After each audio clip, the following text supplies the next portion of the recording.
Tarazona, Borja Romero y Canchari Solano.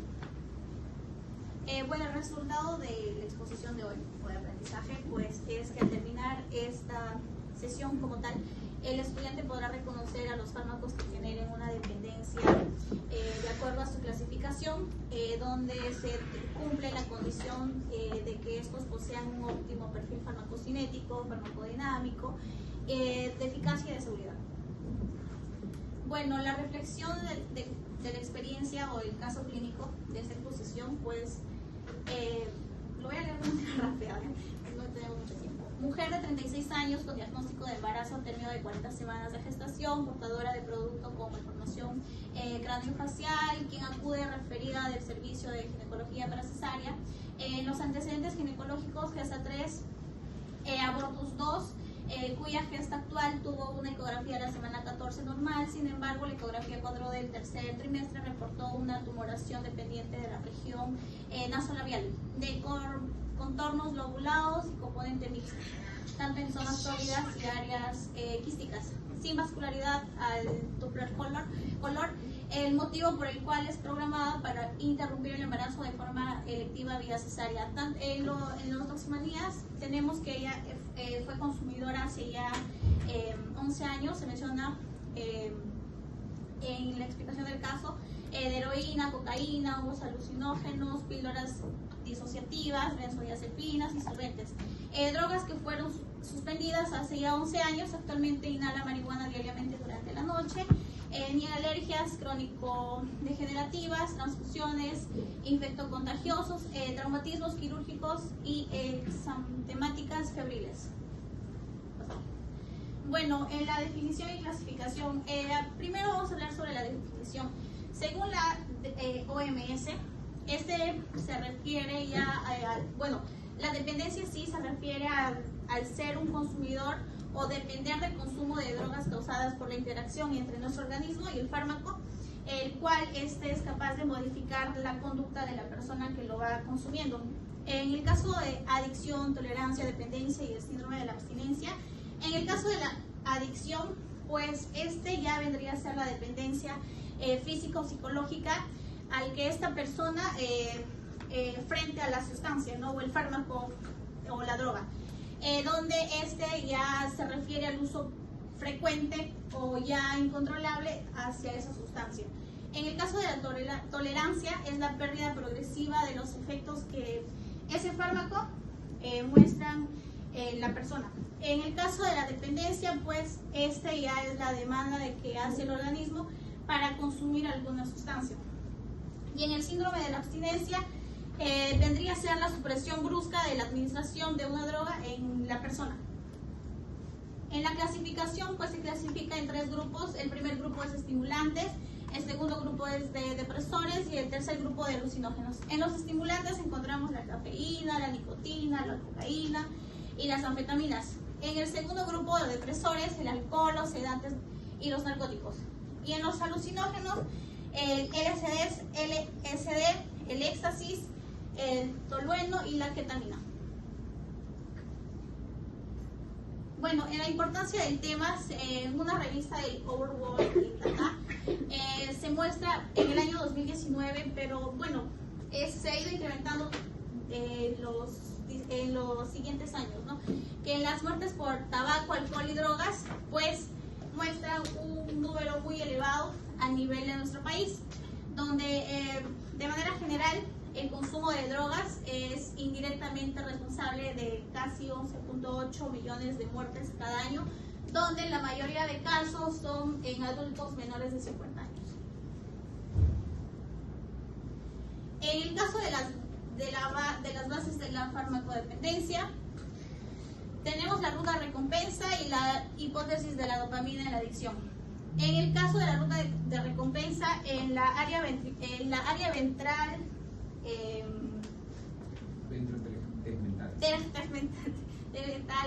a través de la dopamina se activan los núcleos accumbens, donde se lo conoce, ¿no?, como el centro del placer, y va a generar así, o bueno, su impulso a través de sus receptores va a ir hacia la corteza prefrontal, generando acciones específicas con el único objetivo que es generar el placer como tal de la persona.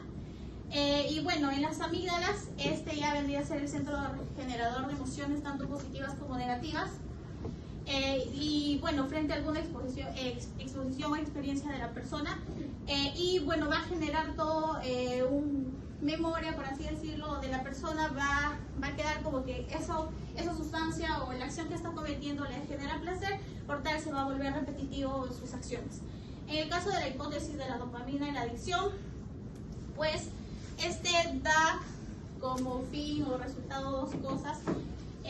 Uno que es indicar lo que se recibe como recompensa, y lo otro que es codificar el error de la predicción. Y asimismo la discrepancia entre la recompensa tanto anticipada y la real.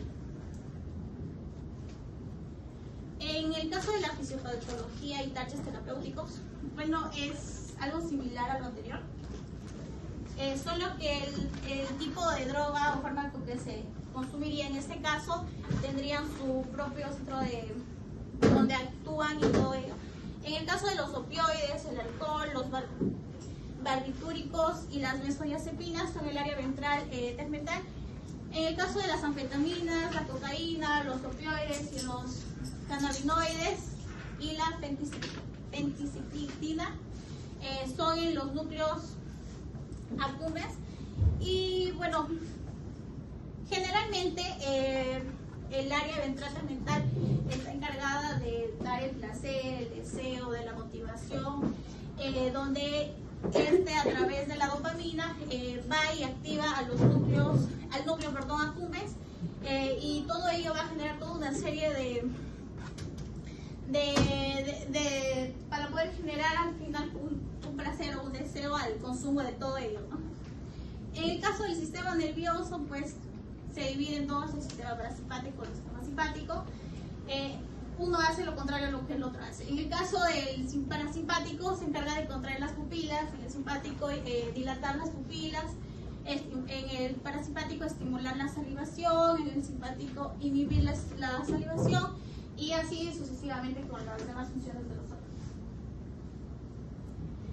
Bueno, como se mencionó anteriormente, en el área ventral tegmental tiene que ver la clase del 1, los opiáceos, el receptor para la proteína G, en los núcleos accumbens.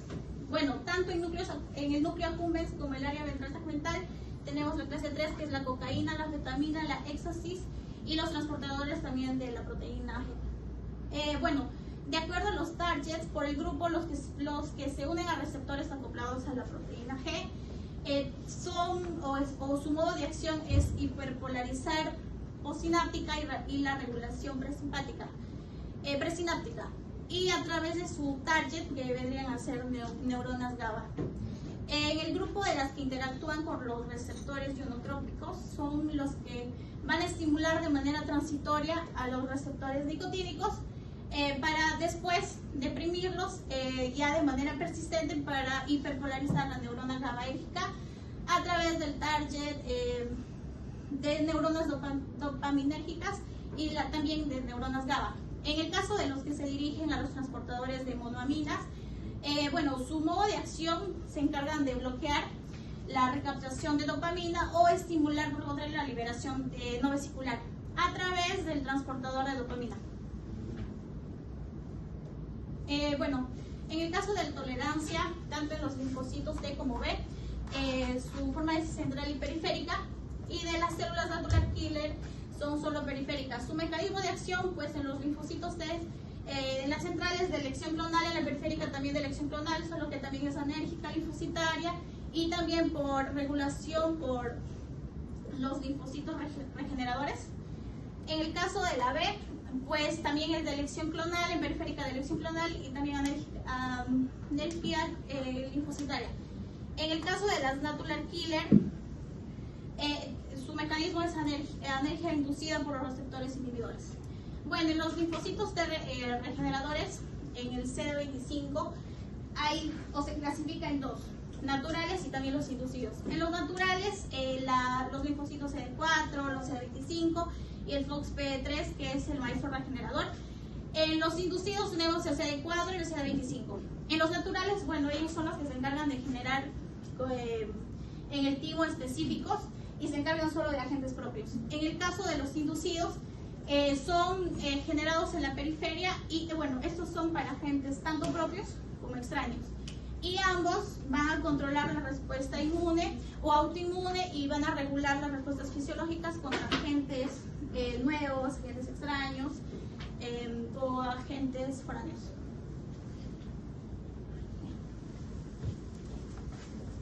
Bien, continuando con la exposición, tenemos a las indicaciones, criterios clínicos y laboratoriales. Primero tenemos al síndrome tóxico, el cual va a ser un grupo de signos y síntomas físicos asociados con intoxicaciones específicas. Este grupo de signos y síntomas pueden ser las únicas pistas para un diagnóstico de intoxicación. Dentro de esto debemos tener 3 puntos importantes. Uno, que el diagnóstico específico puede llevar a utilizar tratamiento específico, ¿no? Utilizando los diferentes medicamentos que yo voy a mencionar. Otro punto que debemos tener en cuenta también es que puede presentarse un paciente con síntomas que no van a, con un conjunto de síntomas que no van a ser propios de una sustancia en abuso. Y también por otro lado que pueden presentarse pacientes que van a estar expuestos a múltiples sustancias y pueden tener, por ejemplo, diferentes signos y síntomas de diferentes síndromes tóxicos. Entonces, ahí se va a tener que usar otro mecanismo, ¿no? Ahora, dentro de los síndromes tóxicos más comunes tenemos, por ejemplo, la cocaína y la anfetamina. Estos van a aumentar la frecuencia cardíaca, la presión arterial, la frecuencia respiratoria, la temperatura, el tamaño de la pupila, causando midriasis, aumentando los ruidos intestinales, es decir, van a aumentar el pericentismo, va a aumentar la diaforesis, que es un aumento de sudoración excesiva. Y por otro lado también tenemos a la heroína, la oxicodona, por ejemplo, las benzodiazepinas y barbitúricos, que van a tener una acción diferente, ¿no? En este caso van a disminuir la frecuencia cardíaca, la presión arterial, la frecuencia respiratoria, también van a disminuir la temperatura. Estos van a causar miosis y van a disminuir los ruidos intestinales. Ahora, como otro criterio clínico que debemos tener en cuenta también es el síndrome de abstinencia. También va a ser un conjunto de signos síntomas producidos por la reducción o interrupción de la administración de un fármaco después de un tiempo prolongado. Por ejemplo, si a un niño tú le quitas el dulce, que es lo que más le gusta, ¿no? Un chupetito, por ejemplo, su reacción va a ser, se van a poner a gritar, se van a poner a llorar, van a hacer berrinche. Entonces, teniendo en cuenta esto, las personas que les quitan esta sustancia, los cuales le provoca gratificación, ¿no? Los hace felices, van a tener un conjunto de síntomas y signos. Por ejemplo, cuando los síntomas de abstinencia de benzodiazepinas, cuando es en una dosis moderada, van a causar ansiedad, agitación, hasta trastorno de sueño y mareo. Pero cuando estos pacientes han tenido dosis elevadas, van a causar hasta convulsiones y delirios, lo cual sí tienen que tener un tratamiento farmacológico y cuidado, ¿no? En el caso de la abstinencia de los opioides, entre los síntomas, cuando es abstinencia regular, se puede provocar deseo intenso de opioides, inquietud, irritabilidad, aumento de sensación del dolor, hasta insomnio y ansiedad. Cuando la abstinencia es ya prolongada, causa ansiedad, insomnio y el deseo intenso al fármaco. Entre los síntomas, estos son importantes, sobre todo en los opioides, que es la sustancia en abuso más común. Se va a dar la dilatación pupilar, como ya había mencionado, se va a ver midriasis, diaforesis, lo que se conoce como la piel de gallina o piroerección, taquicardia, vómito, diarrea, hasta fiebre. Ahora, en el síndrome de abstinencia alcohólica va a haber temblor, irritabilidad, náusea, hasta por ejemplo alucinaciones visuales, convulsiones después de que han estado expuestos de 6 a 48 horas, ¿no? Pero también tenemos aquí algo curioso o importante, que es el delirium tremens, ¿no? el cual causa agitación intensa, confusiones, fiebre, transpiración profunda, taquicardia, migrasis. Entonces, cuando una persona que ha consumido bastante alcohol debe tener cuidado cuando ya hay una sobredosis o cuando ha estado consumiendo por bastante tiempo. Pero eso se produce cuando deja de consumir. ¿No? Perdón, cuando deja de consumir. Cuando ya más tiempo pasó que no consumió, más grave es el síndrome de abstinencia. Exacto. En el caso de la nicotina va a causar irritabilidad, impaciencia, hostilidad, hasta, por ejemplo, una frecuencia cardíaca disminuida, ¿no? Y en el caso de la cocaína, esta va a causar disforia, depresión, somnolencia, fatiga, el deseo intenso de la cocaína y bradicardia, es decir, va a bajar la frecuencia cardíaca. Siguiente. Ahora, complementando, ¿no?, cómo nosotros podemos diagnosticar. Se puede, por ejemplo, hacer estudios laboratoriales de toxicología, ya que sea en sangre, orina, pelos o del saliva. Lo que se hace con mayor frecuencia, lo que es común, es el examen en orina, ¿no? El examen en orina se hace en todos los hospitales, tiene un tiempo aproximado de 1 hora. Esta se basa en el uso, sobre todo, de inmunoanálisis, y se puede detectar la droga con mayor rapidez, ya sea, por ejemplo, en las anfetaminas, los opiáceos, la cocaína. Pero hay un riesgo de falsos positivos. Entonces, esto se complementa, por ejemplo, con un electrocardiograma, por ejemplo, donde tenemos aquí a los opioides que pueden provocar una bradicardia o incluso el bloqueo cardíaco. También tenemos a la cocaína, que va a causar una prolongación del intervalo QRS. Y también tenemos a la metadona, que es un opiáceo, que provoca la prolongación del intervalo QT. Siguiente. Ahora, cuando ya hablamos de las líneas de tratamiento, estas van a ser farmacológicas y no farmacológicas. Dentro del tratamiento no farmacológico tenemos las terapias conductuales. Estas se van a encargar de modificar actitudes y comportamientos de los pacientes que van a estar en constante abuso de las sustancias, ¿no? Lo cual va a permitir afrontar las situaciones de estrés, los factores desencadenantes que podrían causar otra recaída. Aumentar también la eficacia de los medicamentos, ya que el tratamiento farmacológico siempre está de la mano con las terapias conductuales, y que el paciente continúe con el tratamiento por más tiempo. Dentro de estas terapias tenemos 5 que son importantes. Primero, la terapia cognitivo-conductual, que se encarga de reconocer, evitar y hacer frente a las situaciones en las que es más probable que el paciente consuma esas sustancias, ¿no? También está el control de contingencias, que es un uso que usa la reafirmación positiva, como por ejemplo otorgar recompensas por no consumir drogas. También se encarga de controlar o hacer un seguimiento a los pacientes para que tomen sus medicamentos a la hora indicada por el médico, ¿no? También está la terapia de estimulación motivacional. Usa estrategias para aprovechar al máximo la disposición de una persona. Nosotros debemos tener en cuenta que no siempre las personas, los adictos, ¿no?, van a tener una disposición a seguir esas terapias conductuales. La terapia familiar, que sobre todo está dirigida a los adolescentes y a sus familiares, para examinar los factores que influyen en el consumo y también a la vez mejorar el funcionamiento de la familia, para que la familia en sí apoye a que se desarrolle correctamente el tratamiento tanto farmacológico y no farmacológico, ¿no? Y también tenemos la facilitación en 12 pasos. Se llama así porque se da en 12 sesiones semanales.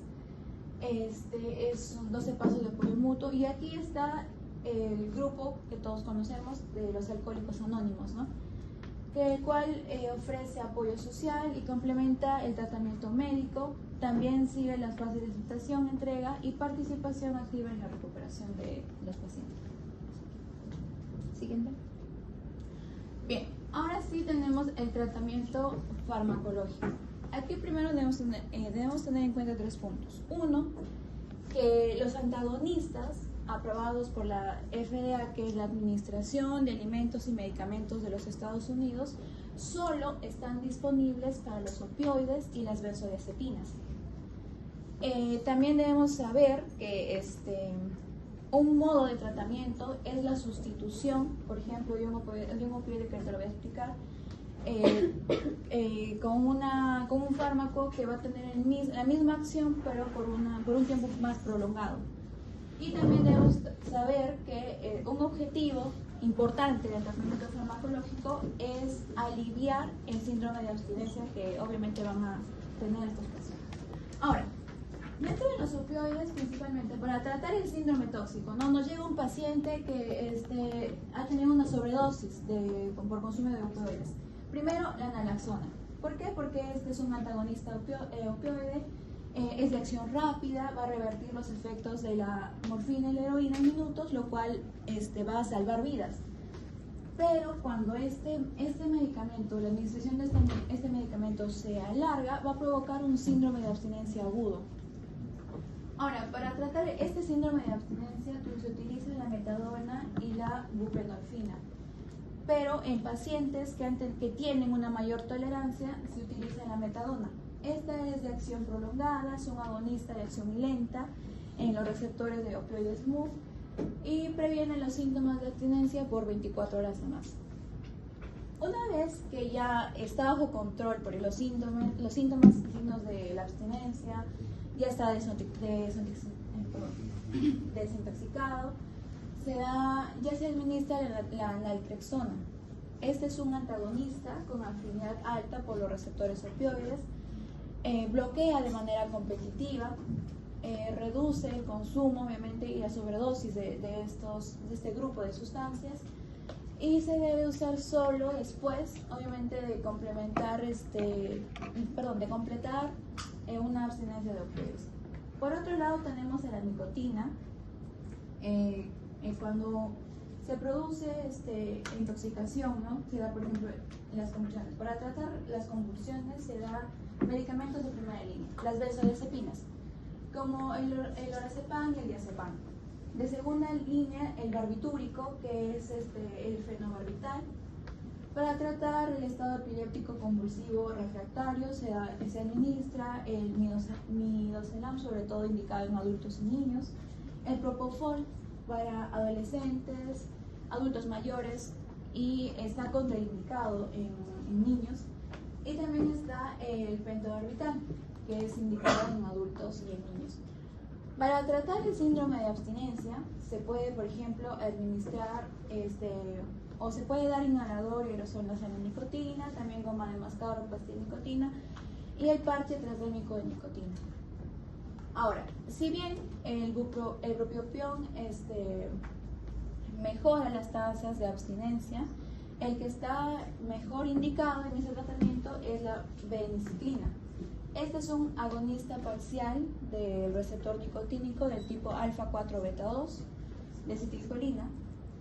Ocupa los receptores de acetilcolina en neuronas productoras de dopamina del área tegmental ventral. Impide que la nicotina ejerza su acción, obviamente, lo cual reduce los deseos intensos y mejora las tasas de abstinencia. Siguiente. Ahora, en el tratamiento, cuando se trata de una sobredosis de alcohol, por ejemplo, aquí se debe primero dar una valoración general, hidratación, electrolitos, vitaminas, sobre todo por la tiamina. ¿Alguien me dice por qué se da sobre todo la tiamina cuando hay una intoxicación por alcohol? ¿Por qué se da sobre todo la tiamina? Un punto más. No, ya, cuando hay un aumento del alcohol en sangre, disminuye la tiamina. Entonces, al disminuir la tiamina, se puede dar un síndrome llamado el síndrome de Wernicke-Korsakoff, si no me equivoco. Entonces, es importante que cuando un paciente llega con una intoxicación por alcohol, se debe dar sobre todo la tiamina, que es la vitamina B. La vitamina B. B1. Exacto. Ya. Ahora, para tratar el síndrome de abstinencia, se da una benzodiazepina de acción corta, que es el cordexepóxido. Este es un regulador positivo del GABA, va a aumentar la frecuencia de abertura de los conductos, aumenta la transmisión sináptica GABAérgica, también atenúan los síntomas de abstinencia y previenen las convulsiones por privación. Pero obviamente este tratamiento no va a ser a largo plazo. Entonces aquí tenemos 3 fármacos importantes que se deben administrar bajo una combinación de profilaxis para la recaída, el fármaco, ¿no?, para aliviar el desintenso, y la terapia cognitiva conductual, que siempre va de la mano. Primero tenemos al disulfiram. Este va a inhibir a la enzima aldehído deshidrogenasa. Entonces, cuando esta enzima está inhibida, va a aumentar los niveles de etanol en sangre, ¿no? Entonces, va a aumentar los niveles de acetaldehído en sangre. Entonces, cuando esto aumenta, la persona o el paciente que consume alcohol va a tener un rechazo, va a causar un rechazo y va a producir una reacción desagradable, como por ejemplo náuseas y vómitos. También está la naltrexona. Ya lo comenté, es un antagonista opioide, bloquea los receptores no opioides. Esta reduce las tasas de recaídas en la dependencia del alcohol al beber y reduce la ansiedad por el alcohol. También está el acamprosato, que es un antagonista débil del receptor N-metil de aspartato. Es un activador del receptor GABA y produce tasas de recaída a corto y largo plazo. Y obviamente este se combina con psicoterapia o con terapia cognitivo-conductual. Y por último tenemos a las benzodiazepinas. Para tratar una intoxicación con benzodiazepinas se da, por ejemplo, anticonvulsivos como el carbamazepina y el barbitúrico, que es el fenobarbital. También se administra flumazenilo, que es un antagonista selectivo del receptor GABA. Ahora, para tratar en sí el abuso de benzodiazepinas, este siempre va a estar mezclado, por ejemplo, con el abuso de alcohol o con el abuso de nicotina. Entonces se puede administrar una dosis baja de metadona. Ahora, la benzodiazepina de acción prolongada también se puede administrar como el diazepam y el cloroacepato, y el barbitúrico de acción prolongada, que es el fenobarbital. Ahora, tengamos en cuenta esto, que es un dato importante. En sí, no se han encontrado fármacos específicos que sean útiles para la rehabilitación de benzodiazepinas. Y esto pasa, por ejemplo, con un abuso de éxtasis. Ustedes se preguntarán, ¿aquí termina el tratamiento farmacológico? Sí, porque aún no hay medicamentos específicos, como en el caso de los opioides, ¿no?, que estos medicamentos ya están comprobados, están disponibles, legalizados. Entonces, cuando hay, por ejemplo, un abuso de éxtasis, un abuso de LSD, lo principal o lo más importante que debemos hacer es tratar el cuadro de intoxicación, como por ejemplo las convulsiones. Entonces, y es así como se trata las diferentes sustancias en abuso. Ahora, para complementar un poquito más, llega un paciente, presenta arritmia, para que se den una idea, intoxicado por opioides, con un síndrome de prolongación del intervalo QT. ¿Le administraría metadona? ¿Le indicaría metadona? Pregunta. ¿Le indicaría metadona? No. ¿Por qué? Porque la metadona está contraindicado en la prolongación del intervalo QT, que ya lo había mencionado antes. Solo para complementar esto, ¿no? Siguiente. Ahora, la farmacocinética. Ya se ha explicado los 3 grupos. Primero, los fármacos que activan los receptores acoplados a la proteína G. Primero, la intoxicación, el grupo de los opioides, ¿no? La morfina, la heroína y la codeína, ya para no dilatar tanto el tiempo. La morfina, esta se administra vía oral, intravenosa, intratecal, epidural. Es un hidrofílico. Al ser hidrofílico, ¿va a tener una mayor o una menor absorción? Exacto. Entonces, esta va a tener una biodisponibilidad menor al 40% y los alimentos van a aumentar su absorción. La distribución es que tiene un volumen de distribución de 1 a 6 litros por kilogramo. La unión a proteínas plasmáticas en un 35%. Una concentración máxima de 58 a 78 nanogramos por mililitro. Y esta va a atravesar la barrera hematocefálica y va a tener un reservorio en el sistema nervioso central. Su metabolismo principalmente por el citocromo P452D6. Y aquí va a darse una reacción de conjugación, glucuronidación por el UGT2B7. Sus metabolitos van a ser 3-glucurónico o también llamado M3-glucurónico o M6-glucurónico y el 3,6-glucurónico. Su excreción vía renal, 90% en la orina, 10% en las heces, en tiempo de vida medio de 2 a 3 horas y un aclaramiento de 20 a 30 mililitros por minuto por kilogramo. Ahora, la heroína es similar a la morfina. ¿Por qué? Porque uno de sus metabolitos es la morfina, ¿no? Esta se administra vía oral, intranasal, intramuscular, intravenosa. Esta es lipofílica. Al ser lipofílica va a tener mayor absorción. Entonces, esta va a ser, obviamente, de absorción sumamente rápida. Su biodisponibilidad es menor al 35%. Ya para no dilatar tanto tiempo, esta va a atravesar, al igual que la morfina, atraviesa la barrera hematoencefálica y también atraviesa la placenta. Entonces, si una mujer embarazada consume heroína, ¿qué podría causar? Efectos Exacto, exacto. Y este reservorio en el sistema nervioso central. Su metabolismo, igual por citocromo P450, va a haber una desacetilación por enzimas de enterasas en 6-monoacetilmorfina y después en morfina, ya que estos dos van a ser sus metabolitos. Excreción por vía renal en un 90-93% en forma de glucurónicos y morfina, también en vía en heces, ¿no? De 7-10%. Va a tener un tiempo de vida medio de 2 a 3 minutos.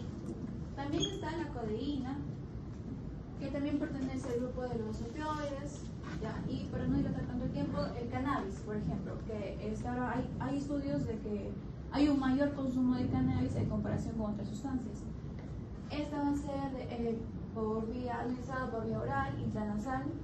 La biodisponibilidad cuando es inhalado es del 10 al 35% y por vía oral del 5 al 20%. Y esta va a ser lipofílica, su obtención va a ser rápida también.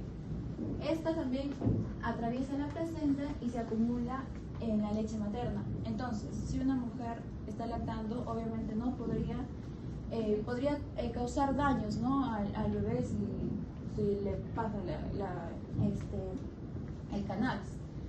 Entonces, el metabolismo va a ser por el citocromo 12-9 y el 3-4.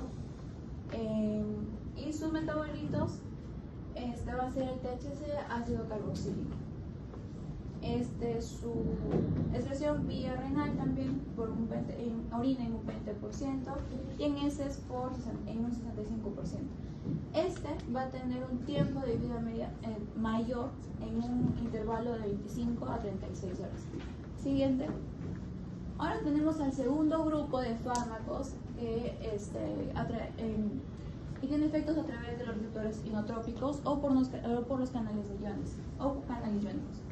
Tenemos, por ejemplo, las benzodiazepinas, el diazepam, el clonazepam. Este va a ser el clonazepam por vía oral o parenteral. Tiene una biodisponibilidad mayor al 90%. Cuando es administrado, por ejemplo, con comida que sea en grasa, va a disminuir su absorción. Entonces, tiene una distribución, un volumen de distribución de 0,8 a 1 litros por kilogramo, una unión a proteínas plasmáticas de un 98%, un tiempo máximo de 1 a 1 hora y media, y también atraviesa la placenta y se distribuye en la leche materna. Su metabolismo por el citocromo 3A4 y 2,6 y 2,9. Y también va a tener unos metabolitos que es, por ejemplo, la desmetildiazepam, el temazepam y el sozepam. Su excreción en la orina, tiempo de vida media de 48 horas. Y el etanol. Esta se administra vía oral también, intravenosa, intramuscular parenteral. Tiene una biodisponibilidad de 53% y se absorbe rápidamente por vía parenteral. Esta información, como es más de memoria, lo podemos pasar. Sí, porque solo diferencias o contrastes. Ajá. Siguiente. Ya, en el último grupo está la cocaína, la metanfetamina y el PCP. Una diferencia que tal vez podríamos decir, por ejemplo, que la cocaína es un base débil y una biodisponibilidad del 30-40%, mientras que la metanfetamina y el PCP son lipofílicas, entonces van a tener una mayor absorción. Metabolismo, vía hepática, ¿no? Y el tiempo de vida medio, por ejemplo, en la cocaína de 0,5 a 1 hora y media, de media a 1 hora y media. La metanfetamina de 9 a 12 horas y el PCP de 7 a 26 horas. Sí. Interesante, vamos ahora con la última parte de la guía de la posición, que vamos a hablar de la farmacodinámica de todos los fármacos anteriormente vistos en farmacocinética. Vamos a empezar por lo que vendría a ser la familia de los opioides. Vamos a tener desde la morfina hasta la codeína, que a lo largo de estas clases hemos visto que tienen diferencias en cuanto a podría ser la potencia, pero que la mayoría son muy eficaces.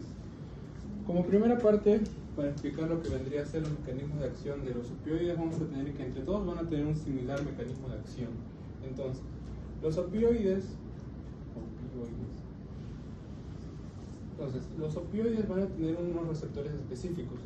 Como se ve ahí, como pueden notar en el modo de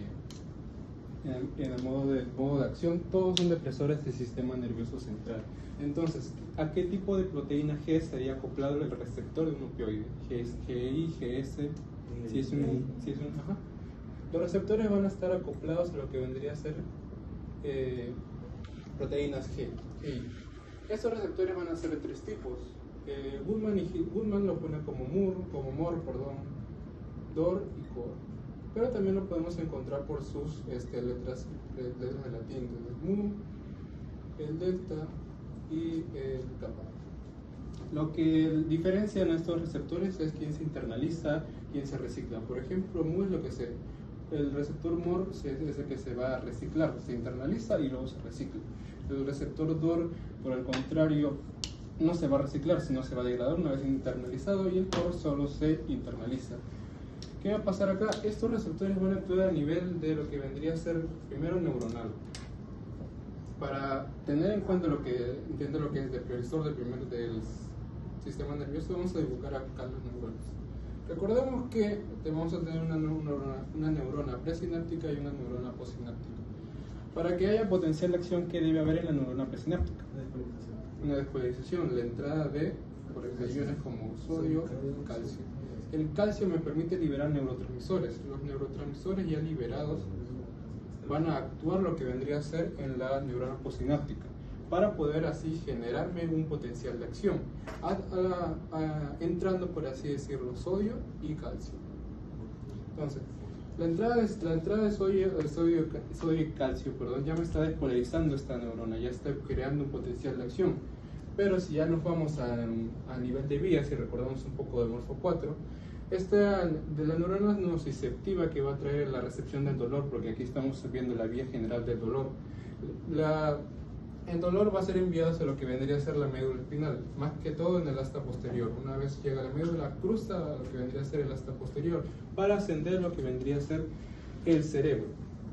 Por dos vías. Vamos a tener como primera parte la vía espinotalámico o tracto espinotalámico y la vía o tracto espino-reticular mesencefálico. Sí, mesencefálico. La diferencia entre estas vías es el tipo de dolor que se va a transmitir. Aquí tenemos un dolor más rápido y aquí tenemos un dolor más lento, que me va a tener diferentes respuestas. Para no dilatar mucho el tema, tú sabes que la espinotalámica se va al tálamo, va al cerebro y te da esa sensación de dolor. La espino-reticular mesencefálica va a lo que vendría a ser el sistema límbico y me va a dar la respuesta visceral y emocional que tengo ante el dolor. ¿Dónde va a actuar los opiáceos? Los opiáceos en su receptor mu una vez que se unan tanto amina pre como postsináptica, va a evitar primeramente que entre calcio y va a aumentar la conductancia de lo que vendría a ser el potasio, evitándome así que libere neurotransmisores. Va a tener el mismo efecto acá en la neurona postsináptica, evitando que entre calcio y que salga potasio, dándome así una hiperpolarización de esta membrana para que evitar generar un potencial de acción. Entonces, la hiperpolarización de una membrana postsináptica y la inhibición de la liberación de neurotransmisores a nivel presináptico va a ser traducido a lo que es depresión del sistema nervioso central. Pero no solo los opiáceos van a actuar a este nivel neuronal, sino también en la misma sinapsis de lo que vendría a ser en la médula espinal, inhibiendo así una sinapsis tanto en la médula como en lo que vendría a ser las vías, para así evitar que se transmita el dolor que llega a lo que vendría a ser el sistema nervioso central. ¿Qué más pasa acá? Como dije, no se va a liberar, no va a estar liberándose neurotransmisores, por eso se inhibe la liberación de neurotransmisores como vendría a ser el GABA, provocándome todos estos efectos que podemos ver acá: la generación de analgesia, generación de hipotensión, pero también, por temas de tiempo vamos a poner un poquito acá, me va a generar lo que vendría a ser efectos adversos. Primeramente, si se recuerdan la clase de ayer, una intoxicación por opiáceo te da una miosis y una midriasis. Miosis. La miosis es la contracción o la dilatación. La contracción de lo que vendría a ser el músculo papilar, el músculo constrictor de la pupila o el músculo esfínter de la pupila. ¿Pero cómo va a pasar esto? Bueno, básicamente lo que vendría a ser un opioide es lo que va a inhibir al inhibidor. ¿Va a inhibir al inhibidor de qué núcleo? Del núcleo de oculomotor accesorio del parasimpático, el núcleo de Edgar-Westman.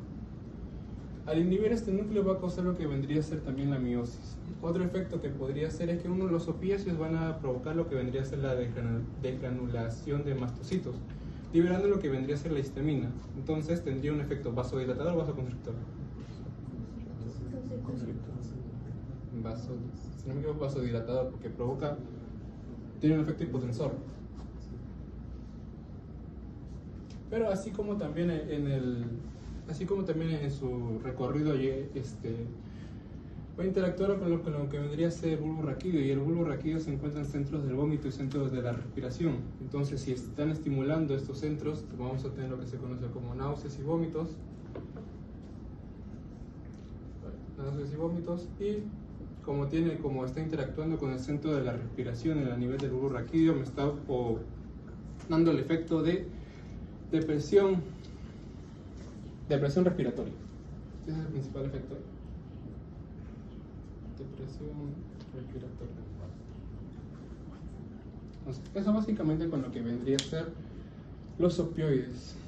Recuerden que también la mayoría de opioides van a ser agonistas de este receptor, del receptor mu, pero hay un antagonista natural que sirve para tratar la intoxicación de opioides. ¿Recuerdan cómo se llama ese medicamento? Naloxona. Ya, si pasamos al siguiente.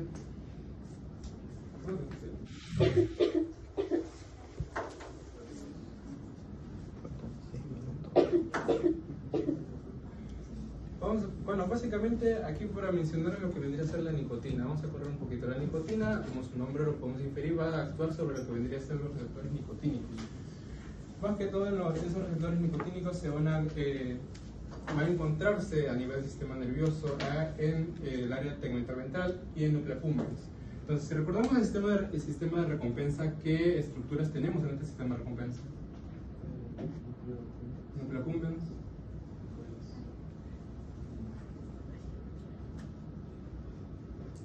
una pista, la área ventral tegmental, la corteza prefrontal, la amígdala basolateral. Entonces, un recordatorio básicamente de esto es que los receptores nicotínicos que se van a encontrar en esta área tegmental ventral, una vez llega la nicotina, van a provocar primero el aumento de calcio. Al aumentar calcio, puedes liberar neurotransmisores. Neurotransmisores como cuáles, lo que vendría a ser la dopamina. La dopamina va a lo que vendría, va a estimular a este núcleo, el núcleo accumbens, a través de sus receptores de 1 y de 2. Hiperestimulando, pero normalmente lo que inhibe el núcleo accumbens es la corteza prefrontal con el glutamato. Y también para inhibir esta inhibición, por así decirlo, el área ventral tegmental ventral va a estimular o va a mandar información al área al amígdala basolateral para inhibir la corteza prefrontal. Es un recordatorio de lo que debería ser conflicto. Entonces, la nicotina, como ya dije, va a actuar a nivel de sus receptores nicotínicos.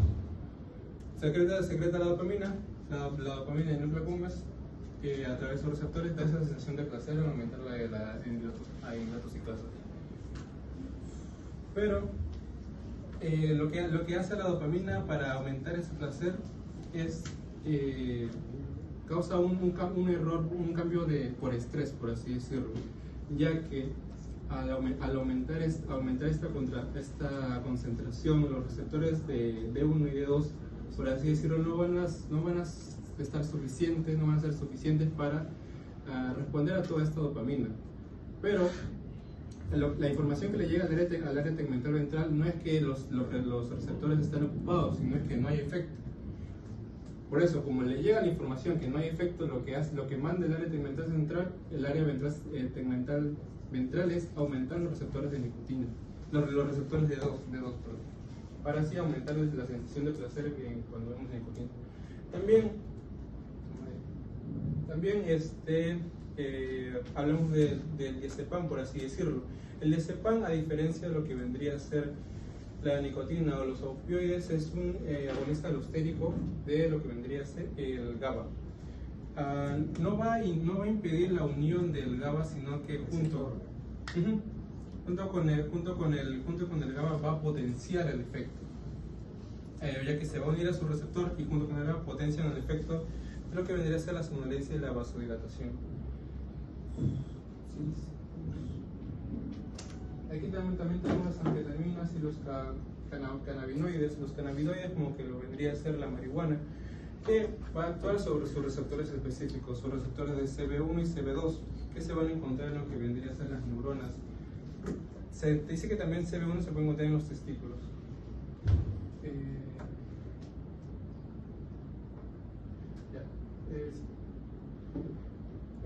Para un ejemplo acá de lo que vendría a ser las eficacias, son estos dos ensayos clínicos. Ambos me van a medir lo que vendría a ser la seguridad de una anestesia multimodal, multimodal a base de fentanilo o de opioides. Fentanilo es un potente opioide. Ambos me van a medir la población que se ha abarcado, son mujeres que van a proceder por unas cesáreas, son ensayos clínicos aleatorizados. Es usado como analgésico, el tema es farmacodependencia. Siguiente. La seguridad, que básicamente los efectos que provocan los opioides se entienden por lo que anteriormente expliqué, y eso ayudaría a identificar una intoxicación por opioides.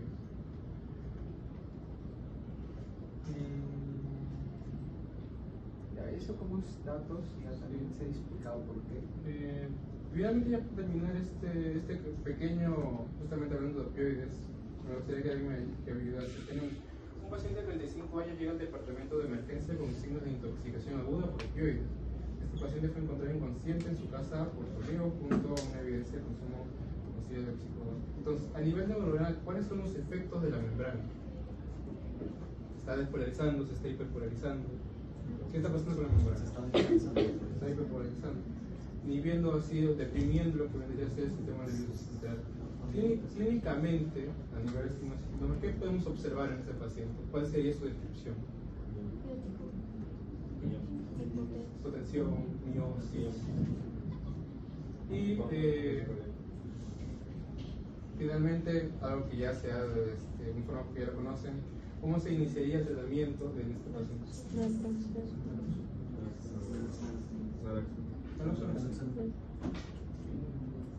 Las bibliografías.